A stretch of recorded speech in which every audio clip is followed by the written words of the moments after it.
Hello, and welcome to the Learning to Slay the Beast podcast, a resilience podcast where we talk about all the challenging things that we're working to overcome, like anxiety, health, and relationship issues. My name is Sarah. Welcome to the Learning to Slay the Beast podcast. I am happy to connect with you today. Today we are in September 2022, again enjoying some of the nice weather and the back to school time, which is a little bit crazy. A couple weeks in, but we're getting there. And we're still continuing along in our marriage and partnership series. Today we're going to look a little bit further into the topic of intimacy. So we've talked previously about some of the basics on communication. We learned all about infidelity and building trust. And now we're really moving into something that also can be a challenge, even if we feel like our relationship is overall good. Sometimes the intimacy can be its own little beast.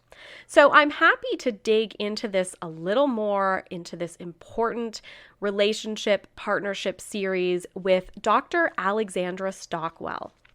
Dr. Alexandra Stockwell is a medical doctor, and she's also a relationship and intimacy coach. She is going to help us to dig into this intimacy topic. After 12 years of treating families' medical needs, she decided to study the art and science of emotional intimacy and sensual connection in order to show couples how to heal their relationships. Today, we're going to hear her thoughts on intimacy, on how to find more of this in our relationships, and basically just focus on more than just logistics and childcare in our relationships and get back to that intimate space. Please join me in this third part of our marriage and partnership series with Dr. Alexandra Stockwell. So welcome, Dr. Alexandra Stockwell, to the podcast. I'm happy to connect with you today. I'm really glad to be here. Why don't we start with you providing your background and how you became an intimate marriage expert? Sure. Well, I am an MD. I actually majored in philosophy and math, and then I went to medical school and did my training and went on to have a small holistic medical practice north of Boston. I was a family medicine doctor. And I did that for a while. And in my mid-30s, I had worked so hard to get to that point. I met my husband in medical school. We were married and at the time had 3 children. We have 4, but at the time we had 3. I'd paid off my medical school loans. And I thought, I should have some sense of really having arrived, that I would be excited to live the rest of my life after having worked really hard for about 15 years to get to this point. And while I really did love practicing medicine, I didn't have that sense. It was like at the level of a whisper that I just wasn't quite in the right place. And at the time, the phenomenon of physician burnout, which is actually really common now, and a lot of doctors leave medicine, that wasn't true then. I didn't know anyone who had left other than due to accident or addiction. And, they didn't have a choice to stop practicing medicine. So I went on the sabbatical. That was what I could arrange for myself. And for the first time, really in my life since I could remember, I'm sure it wasn't true when I was 4 years old, but for the first time in memorable history, I did things just because I felt like it. Instead of having everything I did feel like it was a means to an end, even going on vacation felt like in order to achieve something for my family or myself. I just did things because I liked it. I went and sat by the river. I took a painting class. And I discovered all of these parts of myself that had been dormant that began to thaw and emerge. And that really was the beginning of a journey that led me to do a lot of different training, some very scientific and conventional, others a lot more woo-woo and far out. And it was actually many years later, having felt whole and integrated myself as a woman, as a wife, as a mother, and as a professional, that I decided the next frontier, the one thing I really yearned for in my life, was more sensuality and more sexual aliveness in my marriage. And so I enrolled in a very in-depth training to learn that for myself. And it happened to double as a coach training. At the time, I didn't even know what a coach was. That was not where my attention was. But I'm curious, and I have done a lot of consulting at schools and thought about educational methodology. So I went to check out the teaching lab, and I knew I'd come home as soon as I was exposed to what coaching is about. So I really developed my skills and developed my niche. I myself have been married for 26 years. My husband and I have very busy professional lives. We have 4 children, and we have a pretty extraordinary marriage. And it's really my pleasure to coach other couples and show them how to build passionate, intimate, nourishing, fulfilling, self-expressed relationships. Wow, that is quite an amazing journey. So did you go back to practicing medicine as well, or are you fully into being an intimate marriage expert now? I'm fully into being an intimate marriage expert. I'm a relationship and intimacy coach, and that's what I do full time. And really, I feel my impact is profound and generational. One of the things that really motivates me is wanting to serve children in the future. And I feel like the very best way that I can do that is teach their parents how to have absolutely fabulous relationships. And that's true at any age. That's true when the parents are in their 80s, quite frankly. Oh, wow. Yeah, no, absolutely. That sounds amazing. So, I guess I'd love to hear a little bit more about intimacy. I think that, for many of us, especially as we're into life's demands, it can be a challenging area to focus on. So, why is it so key to, as you've said, our children, their lives, our relationship as well? The way you're asking that question is really unusual, and I appreciate it. So, why does intimacy matter? Is that basically what you're saying? Yeah. Yeah, I feel like I could give a dissertation, but let me just get to the essence of it. Anyone listening may or may not be familiar with the research. There's a lot of data to point to so many of the challenges in the social fabric in society being the consequence of a lack of connection. So if you look at what really drives addiction, infidelity, lack of purpose, like alcoholism, any of the main umbrella phenomena, meaning the general ways in which, even to some degree, financial irresponsibility, the 7.5 hours that teens spend on their screens outside of educational activity. I mean, any of the ways in which our society is frayed, I'll say, frayed at the edges and sometimes right in the center. All of that, depending on how you ask the question, comes down to a lack of connection and an existential loneliness. So I think we are really familiar with that phenomenon in terms of the absence of connection and intimacy.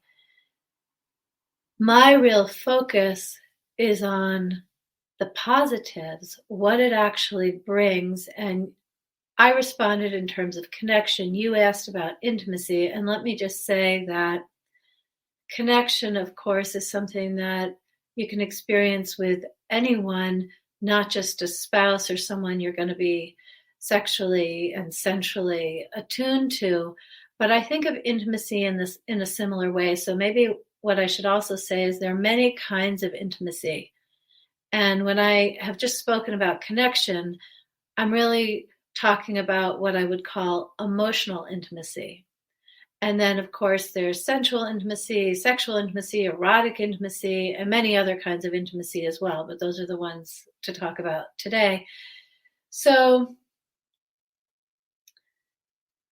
in our language, the words around the benefits that come from experiencing intimacy, we actually don't have a lot of vocabulary to describe it. So I'm going to talk about it, but you'll hear there's a lot in my intonation and like implication because we have so many more words to describe our challenges and frustrations and loneliness and suffering than we have to describe our bliss, our ecstasy, our nourishment, the exquisite experience of feeling touched and responded to in a way that has us feel heard and affirmed.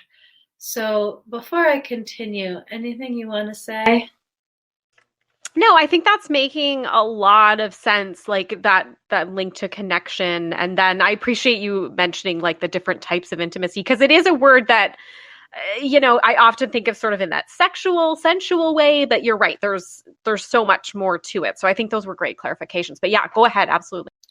Okay, well, I'm glad you said that because yes, I actually forgot, but when I used to talk about intimacy, people would think that was code for sex. And sometimes it is. Let me be clear. Sometimes it is. And, especially when it comes to a one-night stand, you can have great sexual intimacy without even knowing the other person's name.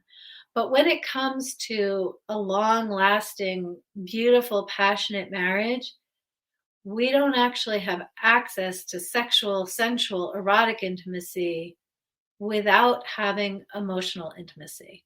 So that's something that I want to make really clear, that when couples come to me, they haven't had sex in 9 months and 5 years, or the sex they're regularly having isn't satisfying.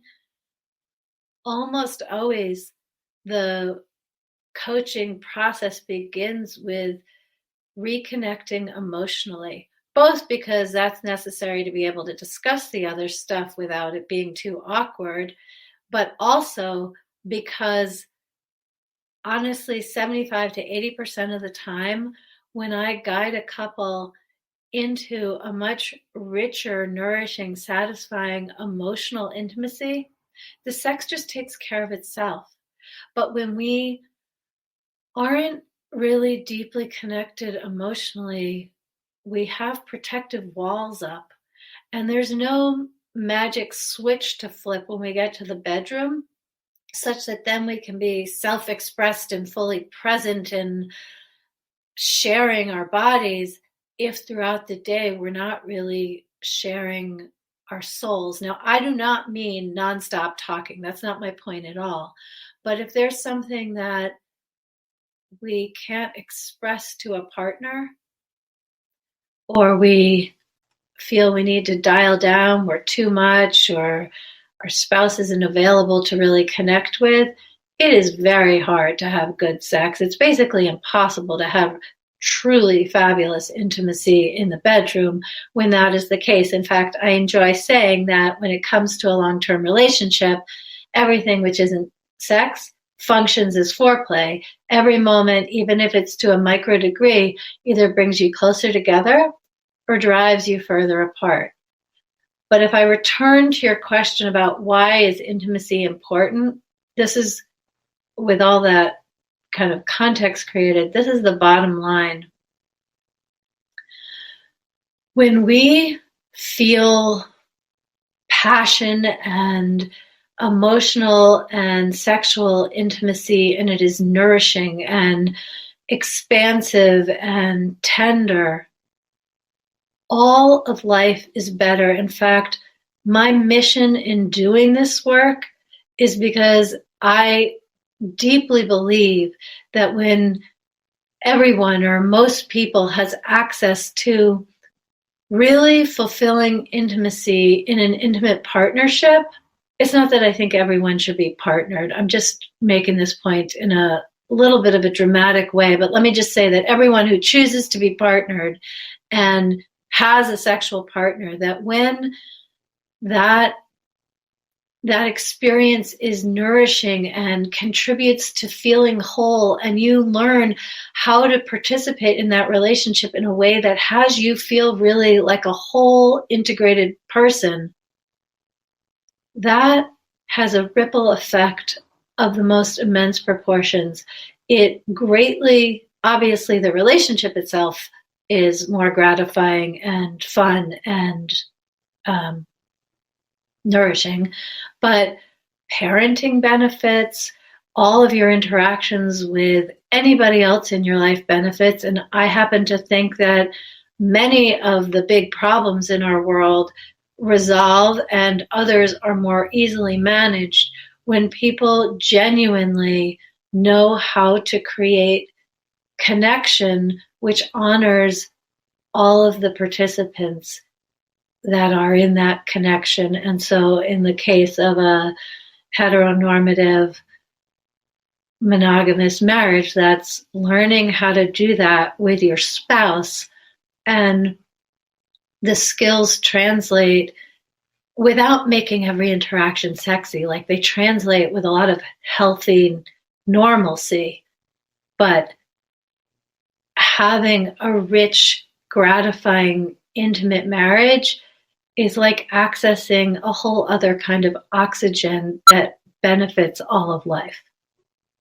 Oh, wow. It sounds definitely very powerful then to do some of this work. And I guess that's what I'm starting to wonder a little bit about. So what are you doing as part of the relationship and intimacy coaching in order to help this connection along? Okay, well, I will dial it down and be really transparent. When I work with people, there are a few main places to start, and it always involves becoming more self-aware. Typically, if someone hears me speak the way I did, one of the responses is, I wish my partner were a better lover. Whether you're a man or a woman listening, and whatever kind of partner you have, like, I just wish they would allow me to love them more. They would touch me better. That's not actually where it starts. It starts with clearing out all of the shoulds and the resentment and accessing your own desires, because the only way to create the kind of relationship that I'm describing and to have these kinds of experiences with a partner are to really open to what you actually desire. And you may desire something simple, you may desire something revolutionary, and it's quite a process to learn to accept what you desire. And I find this is true if I'm talking to someone who's 22, in their 30s, 40s, 50s, 60s, 70s. We all learn to function and disconnect from our desire in one way or another. And so that's really the first step, is to, we don't choose our desires. They arise. We definitely choose how we respond to them, but we don't choose what they are. And there's something very important in basically developing a friendship with your own desires. That is one of the first places. And second beginning points is to cultivate curiosity about yourself, but also very much about your partner. Because if you think back to the incredible feeling of being in love, you have so many questions.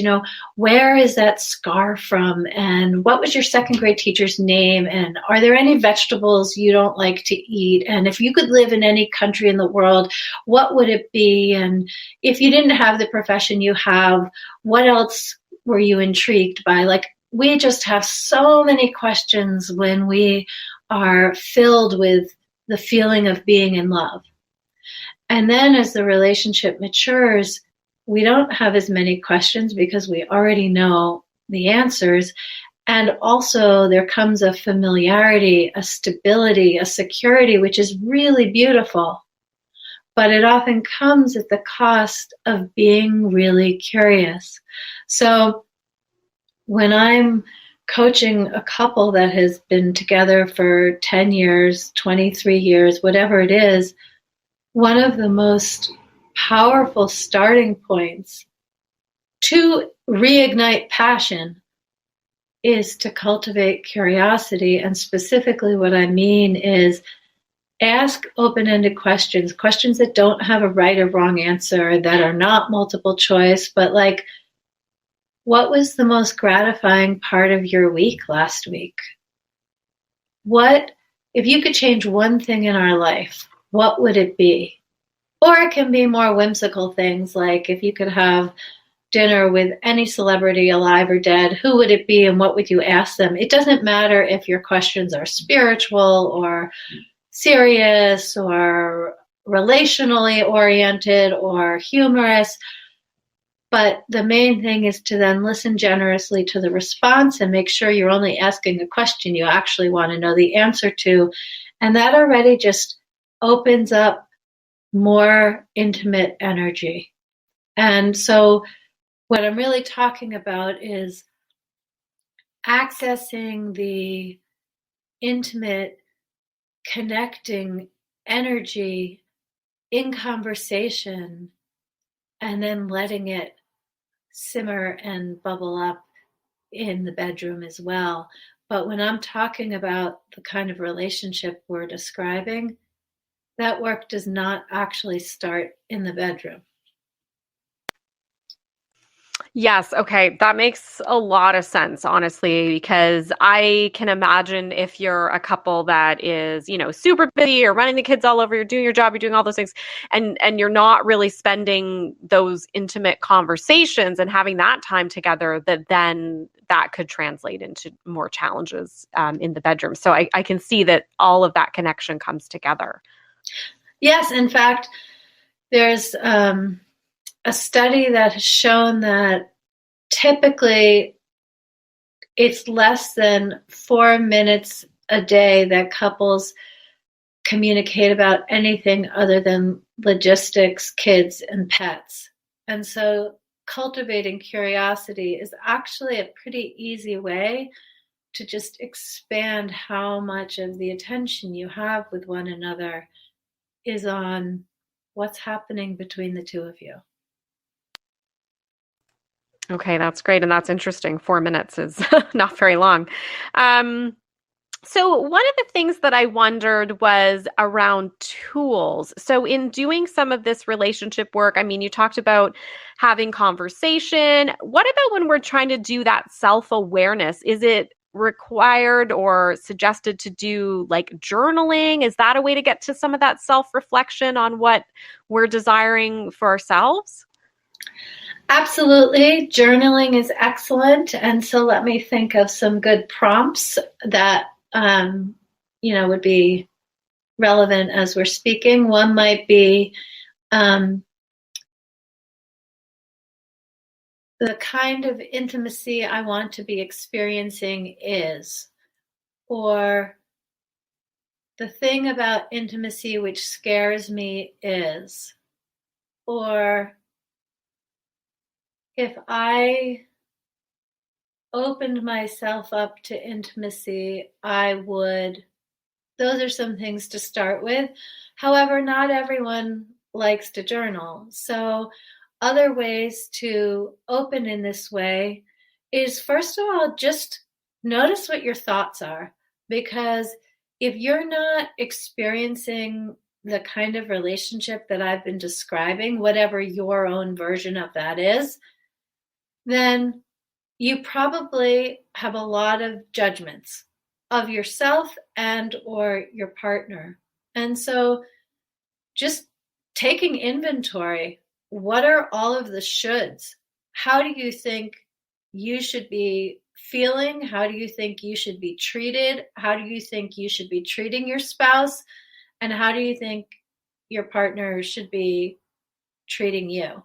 That is another really good way to start, because there is a fundamental principle in personal growth, which certainly applies in expanding and enjoying intimacy, and that is that it's really important to be aware both where you're starting, where you are right now, and where you want to go. Now, I don't mean that you need to know enough to, like, the equivalent of putting in a destination into your GPS. Like, you may not know all of that yet, but you have some idea of which way you're headed, what your North Star is, and to know your desires, the direction you want to go, and to also know where you are now are essential to be closing that gap. And so then would the idea be to share that with your partner? Well, or is it more for yourself? It really depends. It's definitely for yourself first. And in terms of sharing it with your partner, it depends. You don't want to blow them out. You don't want to overwhelm them. You don't want to contribute to a sense of inadequacy that you're impossible to please. So I coach people on how to bring up this topic. And in particular, I encourage, if you're listening and you want to share this with your partner, first of all, you could ask your partner to listen to this whole interview, but also to start by saying how much you love your partner, how much you love your life together, what you enjoy about it. And then from there, say, and I'd love our intimate life to be as wonderful as these other parts of our relationship that I've just described. Is that something you want too? In other words, to get really precise, to share the context for even having the desire for more intimacy, and to make sure to ask a question so that your partner is opting in and saying, yes, I want that too, because probably your partner does want it, but if you don't even ask, then they are less of a participant in the conversation. Mm-hmm. Okay, that makes sense. So you don't want to like blindside them with, here's all of my intimacy wants and desires and things like that. You kind of like work it in, especially maybe if you're not already having those kinds of conversations. That makes sense.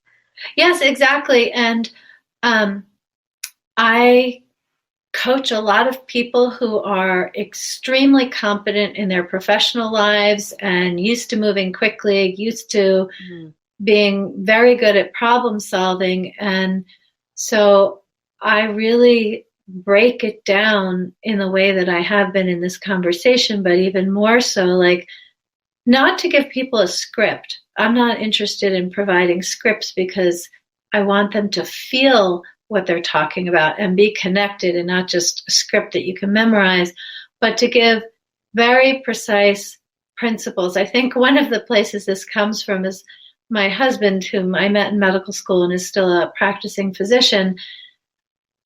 I was just so complex and mysterious and unlike other women he dated. And he used to say early in our relationship, I just wish I had a manual. I wish I had a manual to know how to be a really great partner for you. And I used to laugh at it, but then I came to understand he really meant it, and it would have been really amazing to create that. And I have that in mind when I coach and in my online programs, to break it down, not so it's shallow, but still deep and relevant, but kind of like a recipe that someone can make their own. I think that's really important. And in fact, I am clear that having a fantastic relationship is a learnable skill. So many people think, oh, I didn't get together with the right person, or my parents were clueless and I never learned, or whatever.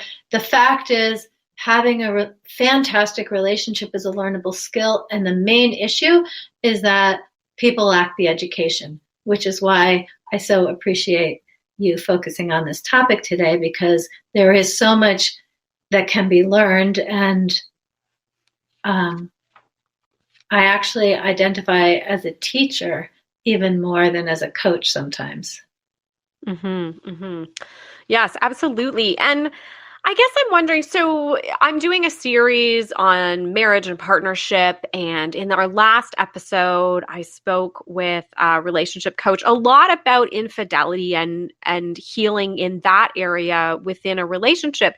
And I wondered, so what about if you are already having an issue like that, for instance, then how does intimacy, how could it come back, or how do you rebuild, I suppose? Or is it, as you're saying, like you work on the relationship first? It's not really either or, it's both and.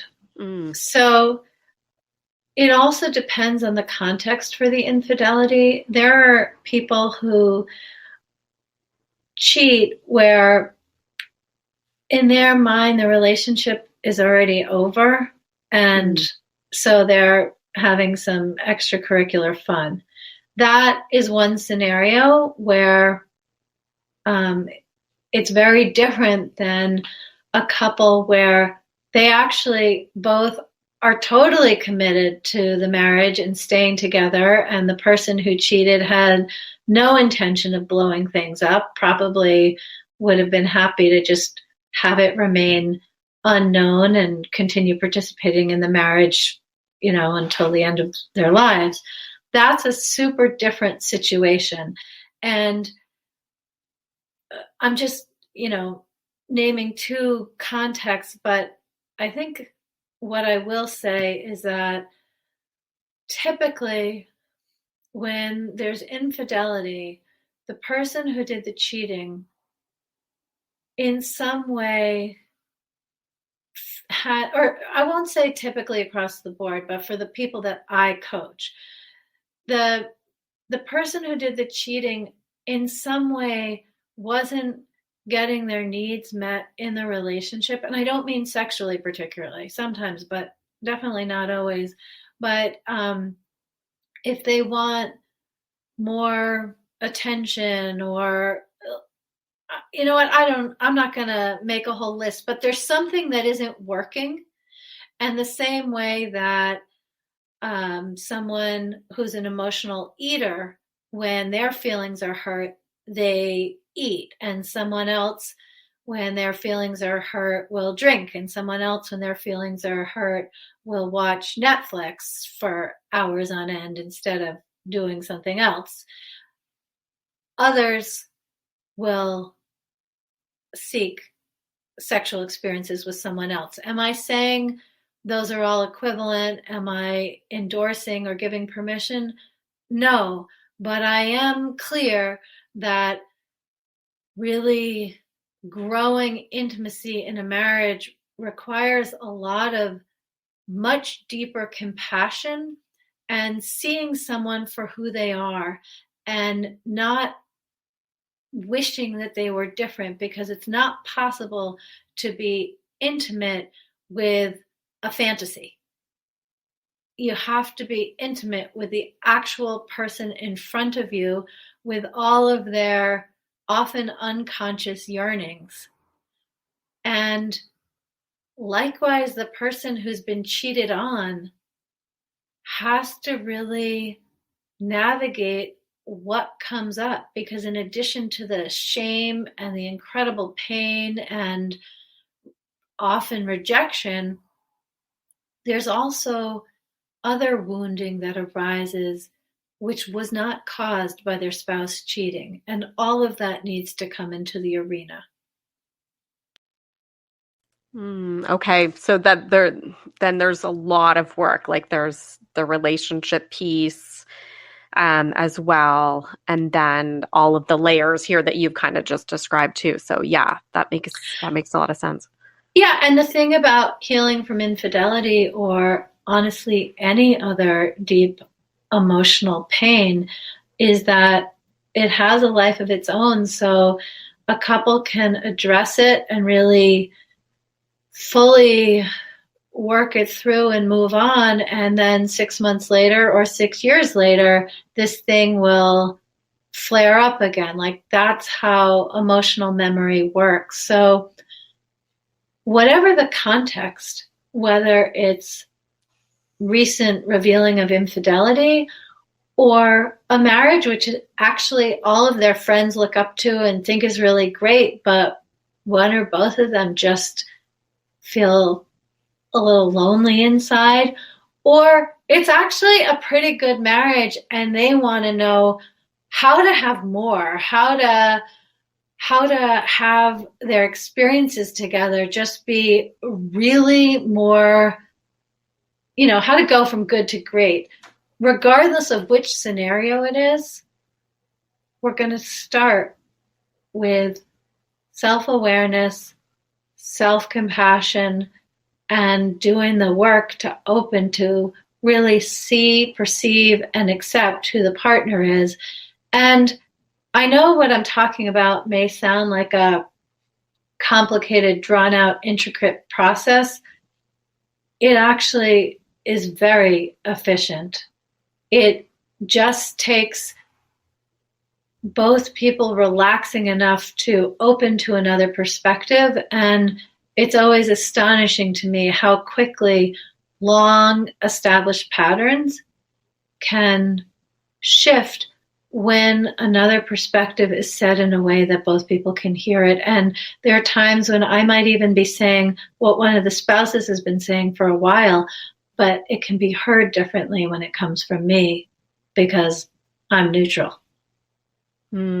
Yeah, so that makes a lot of sense. Sometimes that second opinion or second voice can be super powerful.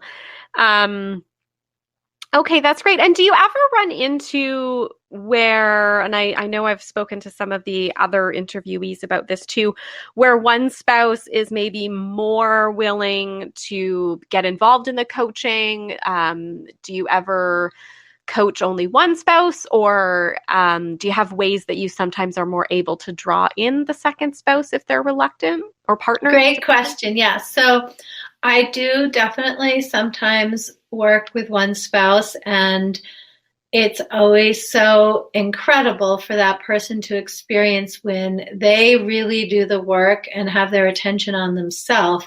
The whole relationship benefits. In fact, while I'm speaking, I'm thinking of a woman who was married for 5 years when I started working with her. I don't recommend this. I don't even typically agree to work with someone who does this, but in her case, she never even told him that she was coaching with me. And with every session, I just focused her attention on her own experience. And so if she, for example, initiated sex and he was a no, rather than like, what can I do to get him to respond, to really look at, okay, what's arising? What does this mean for you? And how can you still stay in your sensual juiciness, even if he's not particularly stoking that flame? And so she and I worked together. And after the first month, she messaged me and said, oh my God, he never wants to talk on the phone. He hasn't called me since we got married. He messaged me today and said he'd like to talk. When will I be available? And they went on and had an hour-long conversation. He didn't know she was coaching with me. She didn't tell him. She didn't do anything explicit, but just in changing herself, his response shifted. And I've experienced this also. I've worked with more women individually than men, but I've also worked with men in one situation in particular where the wife is Spanish speaking only and I don't speak Spanish. So there was no possibility to coach them together. And he did really beautiful work. And lo and behold, she didn't, she wasn't, quote, changing. He was, except that inherently opened for her to change and connect more. So I want to say that because when we are in a marriage or a committed relationship, building a life together, living together, there's an energetic web that we participate in. And when one part of that changes, then the other person, even if they don't know it, has more flexibility and doesn't need to take a stance. Like if someone says something, let's say my husband says to me, I'm upset with you, then I'm going to respond in a way that's, defensive and aggressive, or I'm going to shut down. Like I'm going to have my series of responses, but it's only after really doing deep transformational work that he could say that, and I can stay open-hearted and say, okay, tell me about it. Mm. Similarly, if one person is more loving and more patient, it just makes room for the other person to respond in a richer way.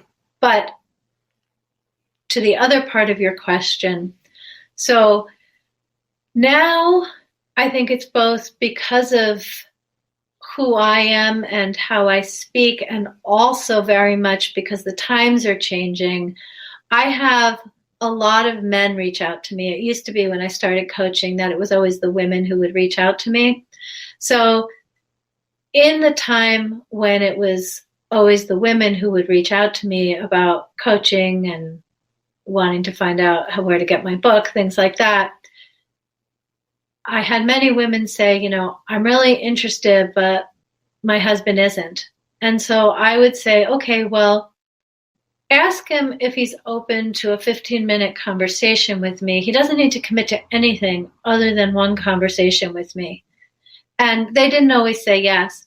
But in the situation in which the husband said yes to a 15-minute conversation with me, 100% of the time, they were interested in talking about coaching together and having a conversation with the three of us. And the reason for that is that most often in relationships where one person wants to really work on the relationship, one person is much more into personal growth, and the other one isn't, in the situation, I mean, it's true in both ways, but I'm just going to talk about it with the woman being the one who is motivated to do the work. One of the reasons that her partner is a no is because when she talks about doing the work, it's always on her terms and the way that she works. And as soon as he hears that I'm good with how he wants to do the work, I'm good with it looking differently for him, he can relax and trust the process. Because if women, for example, like to listen to podcasts and go to workshops and get coaching, then they want their partners to listen to podcasts, go to workshops, and get coaching. Mm-hmm. But maybe for their partner, going on a solo canoe trip once a month is what personal growth looks like for them. Or anyway, you get the idea. Mm-hmm. That no two people's personal growth journey is the same, and particularly in a partnership, each person can grow at a different pace and in very different ways. And so if someone is listening and you feel like you're really into personal growth and want to work on the relationship and your partner doesn't, consider that your partner knows something about how they're going to grow that they might know actually better than you do. And how can you respect that and introduce the possibility of coaching? Yeah, I love that. And I've been totally guilty of that for sure. Like thinking like, this is exactly what we should do. And my husband's like, I don't know. Right. So yeah, that makes sense. And everybody's so different in terms of what they need or what will work for them. So that's great. Yeah. And when it comes to the relationship, like there's different kinds of personal growth, and then each person can absolutely have their own journey when it comes to the relationship. That can still be true, or you need to do something together. And so, yeah, that can be coaching or reading a book together out loud or doing an online program. There are so many possibilities, but that's just so much more likely if the other way is respected. And I also think, I mean, you're guilty of it, and I used to be guilty too. So I think this resonates that it's a very common phenomenon for a woman to go to some retreat and have some beautiful, expansive experience or read a book, whatever it is, and then come back and be more critical of her spouse because the contrast is more jarring. No, the goal is to go expand, feel more luscious, develop yourself, and then bring back the benefits so it looks appealing to do personal growth, not damning. Mm-hmm. Yeah, that's a great point. Okay, I love that. So before we wrap up, I'm just wondering, we've talked about a lot, but if there are any other key areas of advice or tips or tools that you want to share with the audience. I'm so glad you asked because I was just thinking about that. So I know our topic is intimacy, and we could have had an entire conversation about sex in a way that's nuanced and explicit and in a way perhaps seemingly more practical. Mm-hmm. But I just want to reiterate something I said earlier, that in the context of a long-term relationship, all of the things that we've been talking about are prerequisites for transitioning into that realm. Because if you're not curious, if you're not connected with your own desires, if you're not willing to have a conversation that might be a little bit awkward, not related to sex, you're not going to be able to do that when it comes to sex. But let's just say you do have the kind of emotional intimacy and access to the depth that we've been talking about, and you're open to personal growth looking the way it does for your partner, and you're like, okay, I got that. So what about sex? I talked about how to bring it up, and I want to say one more thing, which is that I really endorse practicing communication and really all of the ways to deepen intimacy on a smaller scale first, kind of like training wheels. Like if you're not used to bringing up a new conversation or bringing up the topic of sex, don't do it while you're both naked. Mm-hmm. Do it in a time when it's peaceful, neither of you is stressed or focused on something else, you're not in the middle of a fight. Bring it up when the only new thing is this topic, so that it's less awkward and less confronting and you can both be more present. Similarly, if you're not happy with the kind of sex you're having, start with kissing, or start with how it feels when you're holding hands. And maybe just when you're taking a walk and holding hands, do you want a stronger grip? Do you want a lighter grip? Like, what exactly is the position between both of your hands that would feel really good to both of you? So these skills compound, they build on one another, and starting with a conversation when you're both fully clothed and calm, starting with how you hug one another, if there's a way that you want that to be more comfortable, more delicious, and then just titrate up from there into whatever it is that you'd like to adjust when neither of you are wearing clothes and it's a much more juicy affair. Mm-hmm, mm-hmm. Yeah. Okay. That makes a ton of sense. Like starting with some of those smaller pieces of intimacy first and then kind of working your way up. I like that. They really do lubricate the working their way up elements. Mm-hmm, mm-hmm. Okay. This is such great advice, Dr. Alexandra Stockwell. I think, and I'm sure that many listeners will want to connect with you again. So what is the best way to find you, be it online, social media? Find me at theintimatemarriagepodcast.com. that will take you to my podcast, the Intimate Marriage Podcast, to my website with all of the links to follow me on social media. If you want to read or listen to my book, you can also find my various programs there. But the best place to go is theintimatemarriagepodcast.com. Okay, that's perfect. And I will link up to that in the show notes as well so that everybody can just click away and make their way to you. Thank you so much for all of this wonderful advice and background on intimacy. I've certainly learned a lot myself and different ways to approach how to increase intimacy in our lives. So again, I appreciate your time so much and thank you. Thank you, and thank you for making this information available to listeners. Do you love the Learning to Slay the Beast podcast? Well, first of all, thank you so much. Second of all, if you love the podcast and you want more and more to keep coming, I would love your support through Ko-fi.com. Ko-fi.com is a way that you can put a little money towards your favorite podcast.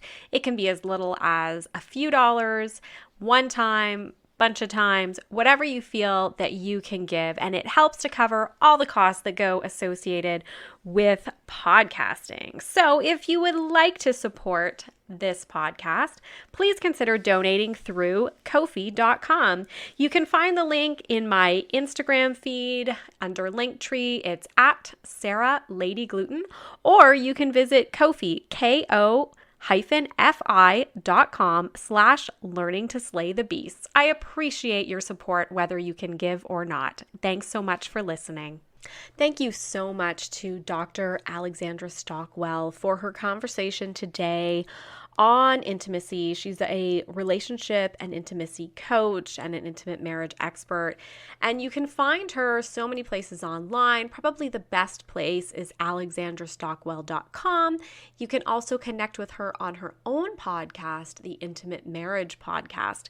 I thought this was a great conversation where we talked a lot about what is required for intimacy and how we can do that better in relationship and how we can even heal through challenges and sort of find each other again.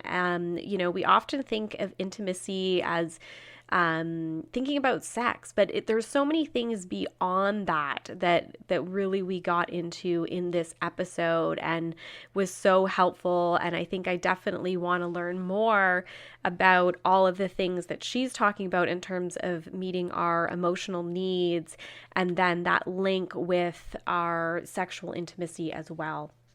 I thought this was a great episode. I wrote down so many notes. I loved her point that a fantastic relationship is learnable and that one of the main issues is a lack of education. I think in so many of the episodes and in different areas of marriage and partnership, sometimes you feel stuck and sometimes you feel uncertain about how to get to the next level. But when she talked about accessing learning and education and, maybe each partner needing to do things a little bit different, I thought that made a lot of sense and is then something that people can really work with. And certainly you can work with her on this as your coach and likely also doing a lot of research on your own and using the different resources that she talks about on her website.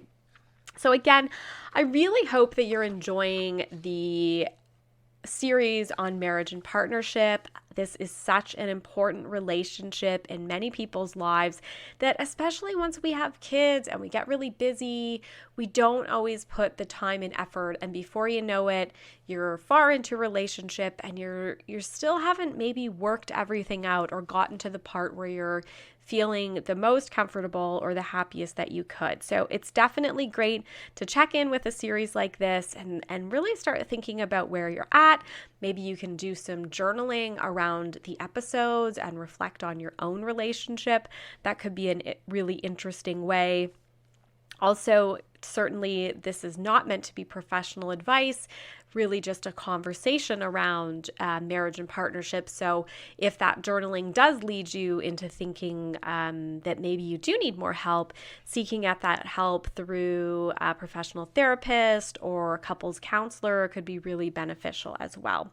So I hope that September is going well for you. We are into the swing of things and busy at our house, starting to think a little bit about Thanksgiving in Canada, which is not that far away, wondering what we're going to get up to, starting to think about that next long weekend for us, and also fall fairs and all of those really exciting things that come up in the fall as the weather is changing, but still nice and accessible here in Ontario, Canada. So I hope you've had a great week and that you enjoyed this episode, and I look forward to connecting with you next week again. Thanks a lot. Thank you for listening to the Learning to Slay the Beast podcast. Please keep in mind, this podcast is not intended to be medical or professional advice.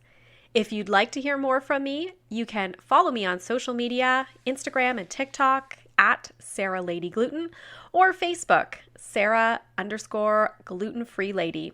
You can also visit my website, which includes author information, speaking information, and more info on the podcast at www.se-german.com.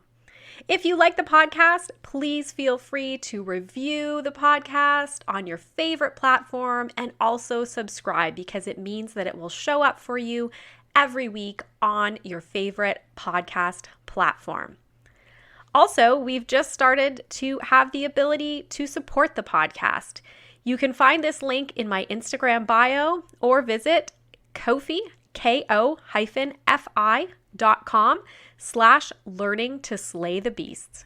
Thanks again for listening and have a great week.